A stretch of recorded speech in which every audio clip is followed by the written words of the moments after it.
చాలా మంది వాళ్ళ బిజినెస్కి బ్రాండ్ నేమ్ కానీ బ్రాండ్ లోగో కానీ వాళ్ళకి ఇష్టం వచ్చినట్లు సెట్ చేసి గమనిపోతుంటారు. ఒక బ్రాండ్ నేమ్ కానీ ఒక బ్రాండ్ లోగో కానీ ఆ బిజినెస్ గురించి, ఆ బిజినెస్ ఏం చేస్తుంది అనే దాని గురించి పర్టికులర్గా చెప్తుంది. నువ్వు నమ్మకపోతే ఈ గూగుల్ స్టోరీ విని ఒకసారి చెప్తా. యాక్చువల్గా గూగుల్ నేమ్ వచ్చేసి గూగుల్ అని ఉండాల్సింది, కానీ అది స్పెల్లింగ్ మిస్టేక్ వల్ల గూగుల్ అని వచ్చింది. గూగుల్ మీనింగ్ ఏమంటే 1 ఫాలోడ్ బై 100 జీరోస్, అంటే వాళ్ళు పర్టికులర్గా హ్యూజ్ అమౌంట్ ఆఫ్ డేటాని ప్రొవైడ్ చేస్తారు అని అర్థం. ఇక్కడ గూగుల్ ఏం చెప్తుంది, వాళ్ళు పర్టికులర్గా డేటా ప్రొవైడ్ చేస్తాము అనే ట్రస్ట్ బిల్డ్ చేస్తుంది. ఇంకోటి ఏమంటే గూగుల్ 8 times వాళ్ళ బ్రాండ్ లోగోని చేంజ్ అయింది. నువ్వు నీ బిజినెస్కి బ్రాండ్ లోగో కానీ బ్రాండ్ నేమ్ కానీ సెట్ చేస్తే నీ బిజినెస్ గురించి అంతా brand name and logo suggest చేయాల. ఎట్లా అంటే కోకోకోలా బిజినెస్ తెలుసు కదా, కోకోకోలా డ్రింక్.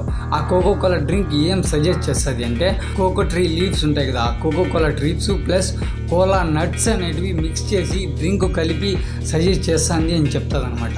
సో నీవు బిజినెస్ చేసినప్పుడు నీ brand name and brand logo ఖచ్చితంగా నీ బిజినెస్ గురించి ఎక్స్ప్లెయిన్ చేయాల. సో కంటెంట్ నచ్చితే ఫాలో అవ్వు. నెక్స్ట్ వీడియో బ్రాండింగ్ అంటే ఏమో చేద్దాం అనుకుంటున్నా, చేద్దామో వద్దో కింద కామెంట్ చేయి. Thanks for watching.